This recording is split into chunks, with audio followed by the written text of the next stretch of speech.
Mercedes remains committed to wagons here in North America, thankfully, with the introduction of the 2024 Mercedes-Benz E450 All-Terrain, which is the second generation of the All-Terrain here in North America. And I'm just so happy that they brought this back. It's now based on the brand new next generation version of the E-Class here that we get for 2024. And just the fact that they've continued on with the wagon, and according to Mercedes, they are anticipating even more sales than the last generation All-Terrain, which is also fantastic news that maybe there's a few more people that are choosing to ditch their SUVs for awesome wagons like this one.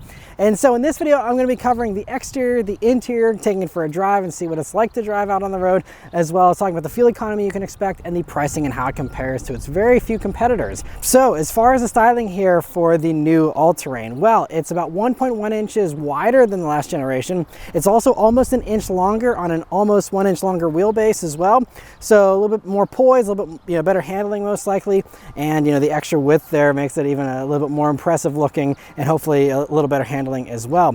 But as far as the All-Terrain version, so it takes the E-Class wagon that other parts of the world get and we don't, and at least gives it to us here with some cladding and a very slight lift. This still has only about 7 inches of ground clearance, even with it lifted up to its max mode with the air suspension here, which has an off-road mode that can give you almost an extra inch of lift, but that's about all you get here. So it's not super off-roady, but again, I don't care what they have to put on it in order to justify bringing a wagon to the States. I'm just happy we have another wagon here to pick from in the United States. So anyway, up front there though, you do get a unique grille here for the All-Terrain version, as well as a unique front bumper that has that extra little bit of an appearance of a skid plate. There is an actual underbody protector underneath the front there and underneath the rear. They don't call it a skid plate, so I wouldn't test it too much, but it has some extra protection there, which is certainly appreciated.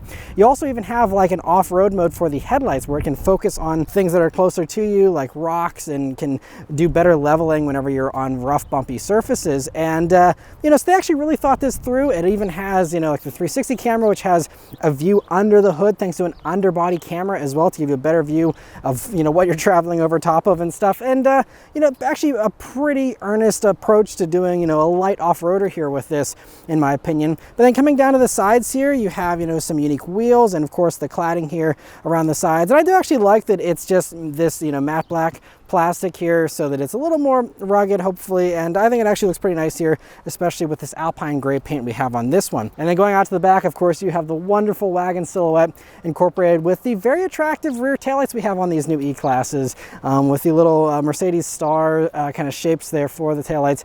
Really nice looking, and again, you have an underbody protector and a unique rear bumper, which gets some more of that, more rugged plastic. And overall, I think it's actually a really nice execution and is a little more tasteful, certainly much better looking than like the Subaru Outback. But even compared to its main competitors, the A6 All-Road and the Volvo V90 Cross Country, which are both pretty dated, pretty old at this point, this is the only fresh one in its segment, and I think it looks appropriately modern, fresh, and really also kind of middle of the road. It's not quite as polarizing as some other new luxury cars these days. I think it's a really nice look. The interior of the All-Terrain version of the E-Class for 2024 is going to be basically the same as any other 2024 E-Class if you're already familiar with this interior.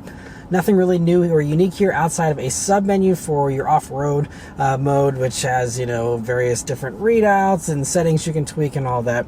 That is the only unique thing here for the All-Terrain on the inside. Otherwise, it's standard E-Class, and but for anyone who's not super familiar with this new E-Class interior, it's very nice in many ways and also not so great in some other ways. So we'll get into all that here in as brief an amount of time as I can manage. But first off, sitting down in these seats, you have these very nice leather seats here, of course. They're perforated. They're pretty soft, very comfortable. You can have massage available. They come standard with heating. This one also has the option for ventilated seats, and that is the first complaint with these seats, is that the ventilation, in typical Mercedes fashion, doesn't do really anything. Even whenever I was like really sweaty on a hot day, I thought, okay, well, I have a pretty wet back. This will really feel great. Still hardly felt anything. So, and I mean, my wife leased the C-Class with ventilated seats for 3 years, and it was always the same deal there. So Mercedes just doesn't do good ventilation, in my opinion. I'm hoping someday they fix it, but the new E-Class has no improvements as far as ventilation goes, in my opinion. The other complaint with these seats is that the bolstering isn't adjustable, and I don't need AMG seats in this, but I'm a smaller guy, and these seats just didn't support me, and you'll see whenever we go around corners how I'm going to be sliding all over the place because these seats just haven't been very supportive laterally. So that's the other complaint. Obviously, it's going to come down to your body type. It does have adjustable lumbar, of course, and you can adjust the seat in a various amount of ways, you know, even with the thigh extension and stuff. And again, I like the seats. The other really cool thing is they work in concert with this Burmester stereo. It's a 4D sound experience, and the way they say 4D over 3D is the fact that the seat, it's almost like the seat back is its own subwoofer, and you feel it. You can have it as an option. You can turn it off if you don't like it, but you can actually feel the music through the seat. And that's really cool. It's really impressive. This whole Burmester stereo, I believe it's only 17 speakers, which these days doesn't sound like a ton. It's, I think, 750 watts. But I'm telling you what, this Burmester stereo is fantastic. It is so clear, so crisp, and it's just so immersive with these seats. You can also even have the ambient lighting flash to the beat of the music, so if you really want to feel like you're in a club or something, you can really get the full experience of the vibrations on your back, and then you have, you know, the lights and everything else. But, you know, even if you want to be a little more subtle, just the sound clarity is just really good, and I think it punches above its weight class. And it's also standard on the All-Terrain. It's not even an extra cost option. That is a standard thing you get on these, which is great. So again, lots of really awesome stuff, also some not great stuff. Moving on to the steering wheel. Also, that is mostly good, has a good 9.3 grip, little 10 and 2 notches, and it's a nice thickness and a nice looking wheel. The problem here is that in the summer, these metal trim areas get really hot, and so if you come into a hot car and you put your hands on here, it's gonna burn your thumb area here, because that's going to be metal, and that's right where you lay your thumbs. So unless you're always driving 10 and 2, or you're driving like Vin Diesel up at the top here, you're going to, you know, have your hands be burned in the summer with this steering wheel. I don't love that. I also still really miss these scroller wheels. Everything is these capacitive touch things. And like, even for, you know, very minute adjustments with volume, you can't do that here on the wheel, because you just have this swiping thing. You have to always guess, you know, how you're going to swipe to get the proper response. And I don't love that, but everything else is nice. You know, the nice metal paddle shifters feel great and all that. So again, a mixed bag as far as the steering wheel goes. The gauge cluster here in the E-Class is also a very nice display. It's 12.3 inches. It comes standard here, fully digital. You can have an option for a 3D effect for the gauge cluster if you'd like. This one doesn't have that. But, you know, it's not going to be that much of a difference. It's still the same graphics and all that. And it's pretty simple. You know, you do have the nice customization of different themes for the gauges if you want to switch that up. But, you know, at the end of the day, you just still have that scrolling thing in the middle there of your various usual things that you see on any other Mercedes from the past 10 years pretty much. But, you know, all the basics there and no complaints. It does a pretty good job of keeping you informed of what's going on with the driver assist stuff and all that as well. You also have a head-up display here on this one in this top Pinnacle version, so that comes with that. And then coming over to the center of the dashboard here, the one thing that might throw you off a little bit is this camera at the top of the dashboard here, which is part of this super screen package, which I'll get more into in a second. But that camera can do video conferencing. That's what it's there for, is to do video conferencing. So you can download Zoom or anything like that and do Zoom calls in your car, which I feel like most people probably use the car as a nice excuse to get away from Zoom calls. And now, like, Mercedes is enabling your employer to chase you down and then be like, aha, you have it in your car, you must Zoom with us. And so, you know, I don't know how many people are actually going to enjoy that, you know, or have ever used that, honestly. I think it's kind of I guess an interesting idea, but a thing that I think no one honestly asked for.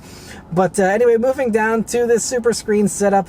The super screen term refers to this 14.4 inch main touchscreen, which you get basically on all these E-Classes, but it's combined with another 12.3 inch passenger display, which basically mirrors everything in the middle. And I mean, when you're sitting in the passenger seat, especially this car is not that large, you're literally talking, you know, whether you're punching in navigation, you know, addresses and things like that on the passenger display or the middle screen, is a difference of maybe 9 inches, maybe a foot tops for your finger. It's not, you know, a big deal. So it just, again, seems like an answer to a question no one asked. I think the real nice thing for the passenger display is you can stream video on it if you have a data package here, you know, enabled in this car.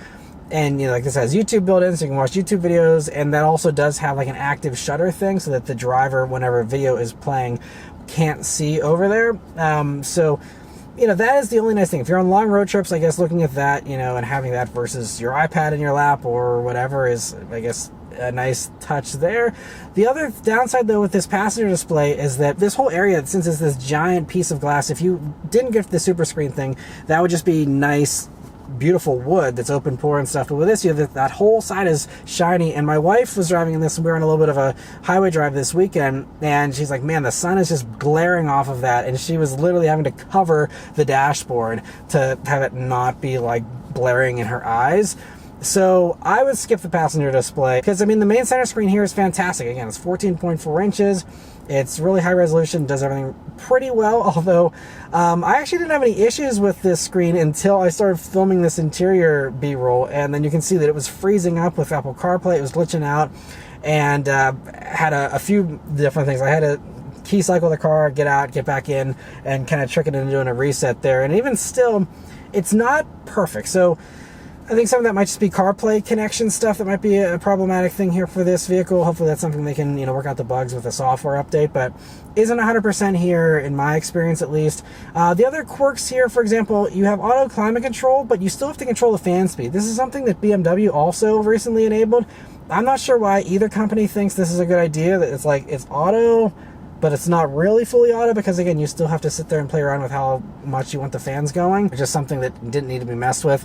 Otherwise though, I mean, the navigation whole system is beautiful with the maps and all that, and everything else is pretty snappy and quick whenever it is working, the way it's supposed to. And Mercedes is also, advertised that you can have like Angry Birds you can play on here, and there's a whole app store. You can download various apps for games and other things here, and there's even like Sudoku and stuff on here already built in. So it's really nice. The only other thing though I will say is, you can see with CarPlay, it doesn't fill the whole screen, and I know this screen kind of fades out towards the corners there, but it just looks unpolished, because you have like the CarPlay thing and then like the CarPlay background, but we couldn't actually push it out all the way, and so it limits the amount of CarPlay real estate. I mean, again, I'm just thankful they have CarPlay still, because there's other brands that don't have CarPlay, but I wish they would have had a better integration. It just seems like they kind of phoned that in a little bit. Storage space on the inside here in the E-Class is also pretty good, but again, it still has some complaints as well. So first off, in the doors here, you have this nice large pocket, which is great. One thing I will add though about this door though, is you have this whole area that is metal, which feels great, feels very expensive and all that. But sometimes when you go to grab this to close the door, because that is your door handle, again, if this car is baking in the sun, that is going to burn you, because it's real metal and it gets real hot. So that is, don't love that, honestly. Again, I can appreciate the sentiment of having a giant chunk of metal, but just one of those things that sounds like a nice idea, but no one actually tried out on a hot summer day. Otherwise, I think that would have gotten nixed. But also coming over to the middle here, as far as other storage areas, you have these two cup holders, and you have a little area for your key and two USB-C jacks. And you do have a nice wireless charging pad, which goes a long ways back, so you can fit a pretty nice large phone in here. The only problem is, if you do have a phone in there and you have a drink in this cup holder, you can't get your phone out of there.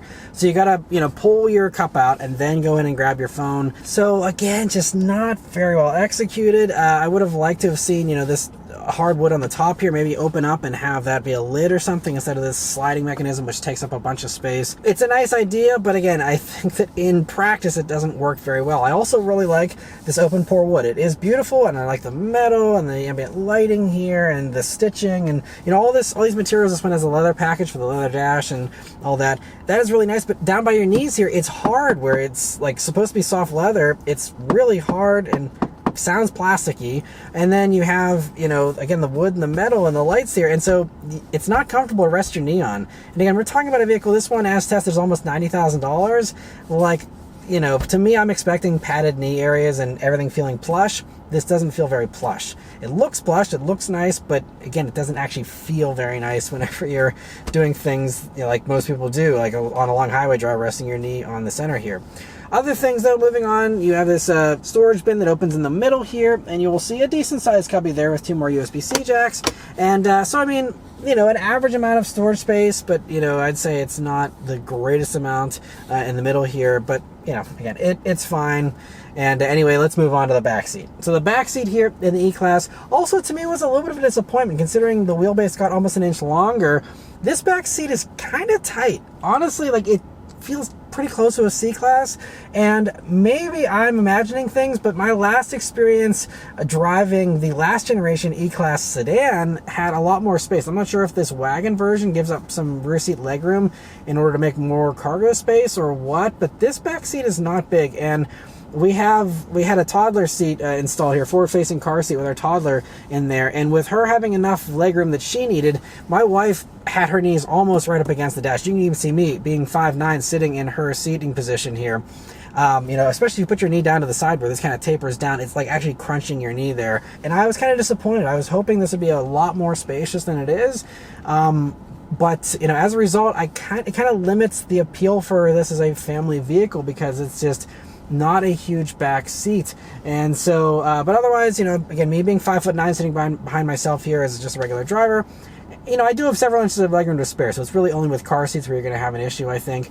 And, you know, should be acceptable, you know, for people as long as they're not super tall to sit in the back there. They also have their own air vents, a little cubby, and 2 more USB-C jacks, as well as a fold-down center armrest with cup holders built into it, and also pockets in those doors. They also have this double moonroof to look out of, which is a very nice touch.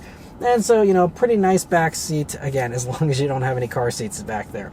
Moving on to the cargo space here in the all-terrain version. That is, of course, the one big appeal for the all-terrain, and it's really good. You have about 33 cubic feet of space there with those seats up. With the seats down, it goes to 65 cubic feet of cargo space, which is also, you know, very good, and, you know, gives you a nice bit of extra practicality. You also will see beneath the floor there, there's a little bit of an area where you can, you know, stuff, you know, maybe a jacket or, you know, other small little things underneath there. Of course, it's power operated and all that, and so, you know, again, it's just cool. You have the Wagon here, you have that extra versatility over the sedan, and so certainly it's going to be an improvement, I think, over a regular trunk. But let's start up and go for a drive. The E-Class All-Terrain here has the new Mercedes key, which is really sleek, nice, heavy, solid chunk of metal here for much of it, and just a few buttons there on it. And yeah, a very nice key. I love this new Mercedes key. But of course, it is keyless access, keyless entry, push button start. So you just leave the key in your pocket at the engine start button, and it starts right up. And it's so quiet. I didn't even like hear it starting up. Obviously, you hear the bings and stuff letting you know that it started up, but it is like one of the most relaxed and like most unobtrusive startups in a vehicle ever with a gas engine. It's really smooth and very impressive. All right, so setting off here in the E450 All-Terrain. So the first things you notice about this, well, I think the first thing that I probably noticed is the brakes and the way they feel. The first time you stop in this vehicle, you'll probably notice it, where the brakes, they have a lot of travel, and then once you finally start to get some bite, it's really numb feeling. You don't get positive, like, bite out of the brakes, and it doesn't give me a ton of confidence in them, to be totally honest. I mean, they are large brakes. They're actually upgraded brakes. They're the same larger brakes you get on any E450, which gives you a brake upgrade over a regular E300. So they're drilled, you know, rotors and all that. So they're beefy brakes. I think they're 14.6 inches in the front, 14.2 in the rear. I mean, strong brakes. They just don't feel strong from the way they set this pedal up. And this is something I complained about with other Mercedes products recently too. I think they've all just kind of gone with these vague brake pedal feels. I'm not sure why they think it's preferable, but as far as all the luxury brands that I've driven basically all of them at this point. This is by far the least confidence-inspiring brake pedal. You'll either love it or hate it, I guess, but just one thing to definitely check out on a test drive. Other things, though, that are very positive about this is that it's a smooth, comfortable, quiet ride. You have an air suspension as standard here, which, like I said, can give you extra ground clearance and also better aerodynamic efficiency. It'll lower at highway speeds. I also am really impressed with the auto stop-start system. It has a 48-volt mild hybrid setup here with these new E-Classes, and so that's going to give you an extended stop-start, so when you're, you know, like rolling at very low speeds, it can do that with the engine off.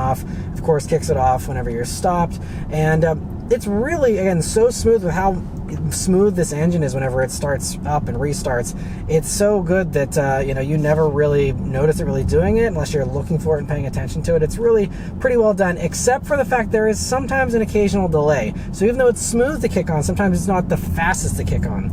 And that combined with a throttle response that is also very delayed. And I actually complained about this even in the GLA 35 hot hatch that Mercedes has not too long ago. The throttle in all these new Mercedes products just seems like it's really delayed, and I don't know if that's something they're trying to do to increase fuel efficiency or what, but you know, there's been times where I've been hesitant to pull out of an intersection if I needed to get out quickly, because I'm like, I don't know if the car is going to respond fast enough to get me where I need to go quick enough, because I can't count on it to give me that instant response. It's like, it's always a waiting period. You kind of got to drive this vehicle with a more relaxed mindset as far as pulling out of intersections and things like that. and just don't really love that about this either. But I'm going to go ahead and put up into the sport mode. That's the sportiest mode that it has here for the All-Terrains, which does give you some better response and all that. And let's turn down onto this back road here and see how it does. Here we go. So in sport mode, very responsive and feels really strong. So this motor is really, really good. So we have a 3-liter inline-6 turbocharged engine. Great to have a 6-cylinder still here with that 48-volt mount hybrid assistance. Means it's a really punchy vehicle. You have 375 horsepower, a few more than before, 369 pound-feet of torque, and 0 to 60 is just 4.6 seconds for this thing too.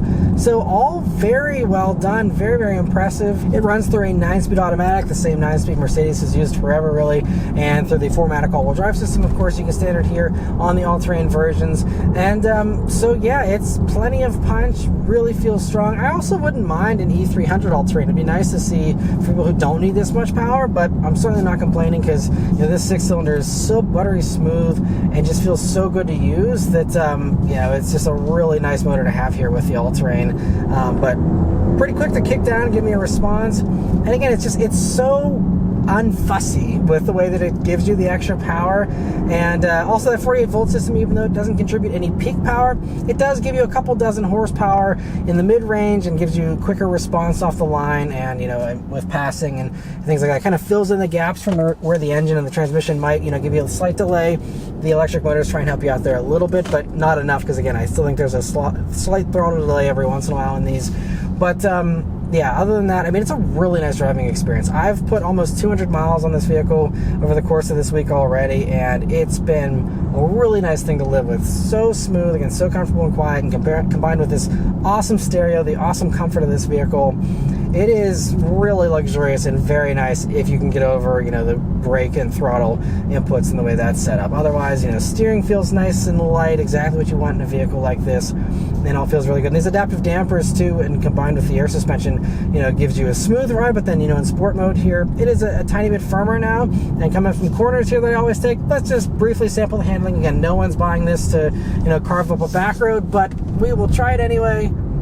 And, you know, there's a little bit of lean there, but then it settles in nicely and, you know, gives you pretty good handling. But as you can probably see, I am definitely, you know, I'm moving around in the seat here a lot. It doesn't hold me in place. And even, I gotta say, even like regular through-road crossovers from, you know, various brands hold me in place better than this. I'm not expecting, again, AMG seats, but these seats are just a little too wide, I think, and a little bit too relaxed, in my opinion. But outside of that, you know, again, handling is great in this. Now you have, you know, some pretty good tires on this, and again, combined with those pretty large brakes, it all feels pretty stout. The curb weight on these, it does feel very solid, and you do feel the weight, although to me it doesn't feel like overly heavy, but these weigh about 4,575 pounds, so no lightweight by any means, but of course this is a solid, thick kind of, you know, Mercedes feel to it. And even like when you open the doors, I mean, the door handles are these solid chunks of metal that are huge and heavy, and the doors feel heavy, and everything has a solid thunk. This vehicle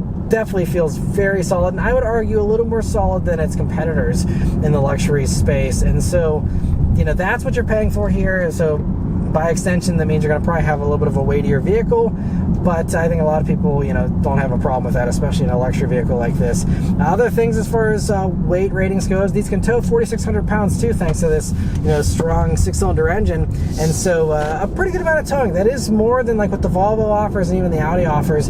So, you know, a good amount of towing here for this vehicle too, if you do happen to want to do some outdoorsy stuff that involves a trailer. And for the few enthusiasts out there that might be wondering, you can't get the rear wheel steering option like you can get in a regular E-Class sedan. There is none of that here in the All-Terrain. They said it's for packaging reasons. They're not able to offer that rear steer in this. So not going to be as good as far as the maneuverability goes here for this versus the sedan version. But, you know, again, it's still not an overly large vehicle. It's still very easy to park. You still have lots of cameras, lots of sensors to help you out.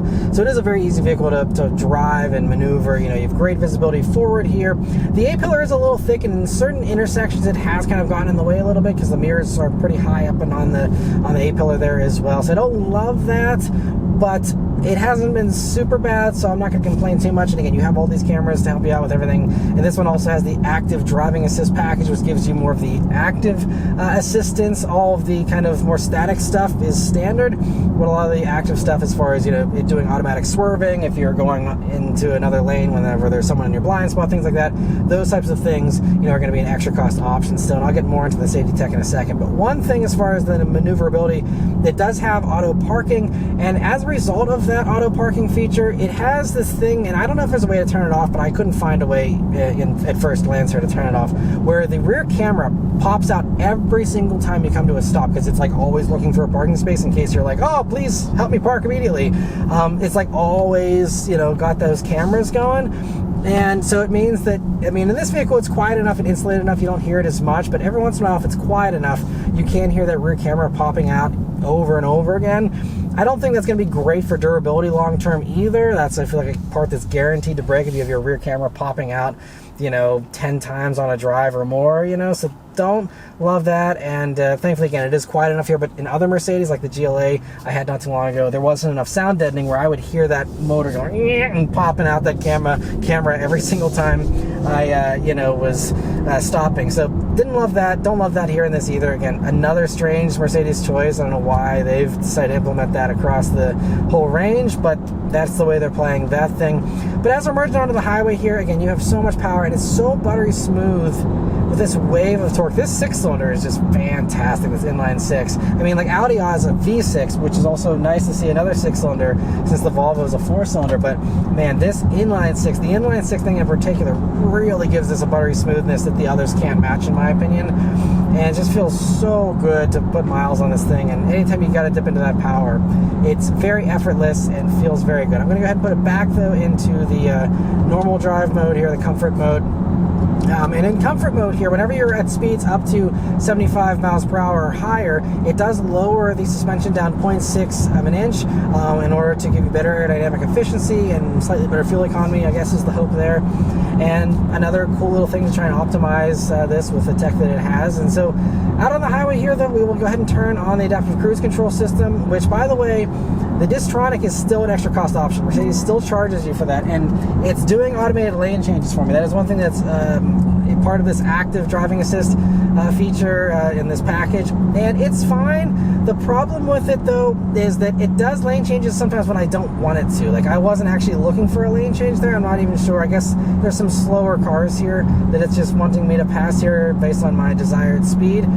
But there's been a couple of times, one time where like a few miles ahead, the lane was ending, but it was like multiple miles away still. But it like just had me cruising in the middle lane, even though I wasn't, you know, going faster, trying to pass anyone. I didn't love that. And there was a couple other times too where it just wasn't the best with the lane change execution. I mean, it was always safe, but it just was like, one time it just came over into a lane and I didn't ask for it. It didn't need it. There was no one around. I was just like, yep, let's put you into the middle lane. And then it like put me back into the right lane again needlessly. So it still is a little confused, but this system is also, I mean, really good with the lane keep assist, the lane centering assist. Supposedly lane keep assist is standard, which is like the thing to, you know, prevent you from going over the lines, but the lane centering and this like active steer, which is still hands-on, but there is an icon on the wheel of you holding the wheel. I'm assuming, you know, as we're getting into, you know, Mercedes is trying out in the EQS, the actual hands-free stuff, I'm envisioning that someday this will open you up to having some hands-free stuff, especially if you have this super screen with this camera to, you know, monitor your driving and all that. I think that, you know, someday this will be hands-free, but as of right now, it's not. But it does a really good job. I mean, we did about 100 miles on the highway in this this weekend, and it was flawless. Like, it never went over a line. It was always very, you know, confident, didn't ping pong through the lane, except now it is literally going on the shoulder. I was trying to give it a compliment, and then the car goes and drives on the shoulder for no good reason. All right, well, now I don't have as much confidence as I did previously, but the past 100 miles, it was totally fine. So, all right, well, now the jury's still out on that one, but it has been pretty good all week. But other than that, you know, it's a really, really nice cruise around the highway here. You have, you know, again, not really much road noise, even passing these, you know, noisy trucks and stuff. you know, you hear them, but it's very muted and feels very luxury car appropriate for sure. It's just a shame that they still charge you extra for adaptive cruise. Blind spot monitoring is standard, but you know, the swerving to, you know, have you not hit something if it sees something in the blind spot, like all that active stuff is still an extra cost option, and I believe it's about an extra $2,000 for all that stuff. So not the end of the world when we're talking about, you know, $90,000 vehicles, but still just seems strange that Mercedes is nickel and diming you on what is one of their upper, you know, range vehicles here, and to still be charging you for adaptive cruise when a, you know, Toyota Corolla gives it to you for free. And, you know, I just don't know if I love that, but again, for the buyers of this, probably not a big deal to tick that extra option box. Just make sure you have that option box ticked, or whatever one you're looking at on the lot has this, because otherwise this stuff isn't a given. The safety in Mercedes is always really top notch as well. So it is going to be a very safe feeling vehicle in all the ways, and yeah, really a nice highway cruiser. The last couple things I mentioned here are the fuel economy and then the pricing and how it compares to the competition. So as far as fuel economy goes, these are rated at 22 mpg in the city, 31 on the highway, and 25 combined. And whenever I did a straight highway drive for like the first 100 miles or so, was like basically just straight highway, I was getting about 30 mpg. So about one off from that highway, but you know, pretty close, and I'm happy with that. Now, as far as my, you know, almost 200 miles of driving here that I've done, which included a little bit more around town, and I would say at this point, you know, I did a little bit more highway driving, so I would say that maybe 2/3 of the driving was still on the highway, but I did, you know, lower the average with some around town stuff and some idling, but I've been getting about 26 mpg here. So again, still on the upper end of that combined figure of 25, so beating the combined figure, but I again did more highway than city, so that's to be expected. So basically it falls right in line with my expectations. And I have to say that, you know, for something that's this heavy, that's this luxurious, with this much power, I think they do a pretty good job with efficiency here in this. And to get 22 mpg in the city even, you know, it just shows how well that stop-start system and all that really maximizes that efficiency, to have a nearly 400 horsepower, 6-cylinder turbocharged engine getting, you know, over 20 mpg in the city, I think is, you know, fairly respectable. And unfortunately, it sounds like due to packaging reasons, we probably shouldn't expect any kind of plug-in hybrid for the E-Class wagons, or at least the all-terrain version here, which is kind of a shame, because I'd love to see them, you know, put that in here someday for those who do want a more electrified experience. But as it is, you know, still should be totally fine. And then the last thing to mention here, though, is that pricing and how it compares to the competition. So they start just under $76,000 for the all-terrain, with, again, a lot of standard equipment like the Burmester stereo, like the 360 camera, you know, a lot of standard safety tech, you know, this huge screen, all these things coming standard at 76, you know, is definitely on the higher end, and I'll get more to that in a second. And then this one, as tested, though, it comes in just under $89,000. And again, this one doesn't even have all the options. Like, this doesn't have the massaging seats, this doesn't have the heated rear seats, and, you know, a couple other things. So you could get one of these even, you know, well into the 90s, I think, if you really want to load it up. And you know, I mean, that's the thing, is the pricing is kind of, it's a little tricky to compare, because the two competitors are the Audi A6 Allroad, which is at the end of its life cycle pretty much, and also the Volvo V90 Cross Country, which is also nearing the end of its life cycle. Both are very old vehicles, relatively speaking, and both have been around for over 5 years now at this point. And so, you know, this has that kind of newer next generation pricing, you know, built in. So that's why this does start, you know, a good bit higher than all of those, which do undercut this by a good bit. So I think the closest competitor is the Audi A6 Allroad, which gives you about 40 less horsepower, but does have, again, that V6 turbocharged engine, so pretty comparable to this. Same torque, actually, as this, identically, which is kind of funny. And that has easier tech too. It's the older, you know, Audi tech, which is great, with the double screens that are simple, that are pretty flawless in my experience, work really well. A little less overwhelming, I think, than this system. And those, you can get one loaded up exactly the way this is, with all the same options and maybe even a couple more options. Those are 76 grand. So, I mean, we're talking, this is 89 pretty much. You're talking a 13 grand premium for the Mercedes over the Audi, which again offers a very similar appeal as far as the all-road thing, and similar kind of space. Still very nice. You know, again, not quite as nice as this has, you know, better stereo, I'd say, you know, with a 4D thing and, you know, all the ambient lighting. There's a lot more toys here in this. If that's something that appeals to you and that's worth an extra 13 grand, go for it. But otherwise, you know, if you want something that accomplishes this kind of a mission and you're not super picky about, you know, having the best of everything or the best or nothing, as Mercedes likes to say, then I would say that the Audi is, you know, really nice savings for a very similar type of experience. And then also there's the Volvo V90 Cross Country, and that has like 80 less horsepower. That goes down to a turbocharged 4-cylinder in the V90. It does do a mild hybrid thing like this does, but you know, just way less power in that. It does give you 1 extra inch of ground clearance if you want a little bit more, you know, off-road capability. The V90 is going to be a little bit better as far as that goes, but you know, that also has really dated tech, has just a little, you know, smaller center screen there, and you know, just not as impressive because again, it's an older vehicle. And so it still has some really nice things. Like it has a very basically universally praised Bowers & Wilkins stereo that's fantastic, and you know, it's still, you know, the Swedish minimalistic kind of thing feels really nice, and you know, it's going to be a really cool option as well, and similar sizing and all that. And those even comparably equipped to this, again, a loaded up one with that Bowers & Wilkins stereo that's like $3,200 on that and all that, those are still like 72 grand. So I mean, they come in, you know, at the same level as this for, now we're talking 17 grand less.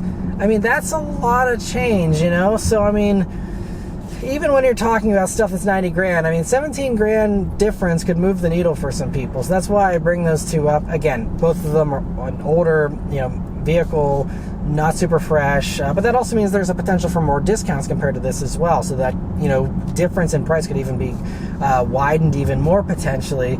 And so, you know, that just, the competition is really good. I would say this is definitely my favorite one. It's, you know, the most impressive in pretty much every way. I don't think there's really any advantage to go for the competitors. It's just that, again, they are so much cheaper right now.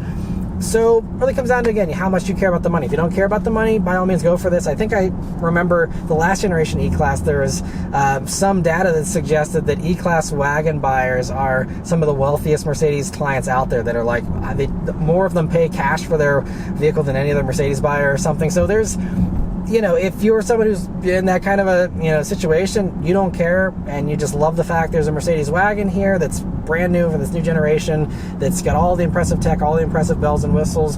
If that, you know, is enough to pay that price premium, by all means go for it. If I had the disposable cash, I'd pick this over the other two as well. But if you don't have that disposable cash, or you'd appreciate the savings, I think that the other two are better value these days. But you know, for those who don't mind the value thing, I think the E-Class is fantastic here in general, and especially this E450 All-Terrain. I'm just, again, so happy we have a wagon. Continuing on, that Mercedes has kept the faith with the wagons here and continues to offer them to the few people that are grateful for them here in the States. And to me, that is something worth praising on its own, that we even have these brought over when other companies struggle to justify wagons. I'm so happy we have these, and I hope that, you know, it is supported by those who have the means to go for these. I think it's definitely something I'd much rather have this over a Mercedes SUV, because it's just that cool factor that not everyone has a wagon. Most people don't have one. You stand out from the crowd, you have something a little bit more distinctive, in my opinion, and you know, it makes people kind of do a double take more so than the average SUV blob that everyone has out there. So that's my final thoughts here on the E450 All-Terrain. Let me know your thoughts on it in the comments below. Huge thanks to Mercedes for providing me here with this vehicle to review for you guys today. Yeah, thank you all very much for watching, and I'll see you guys on the next one. Take care.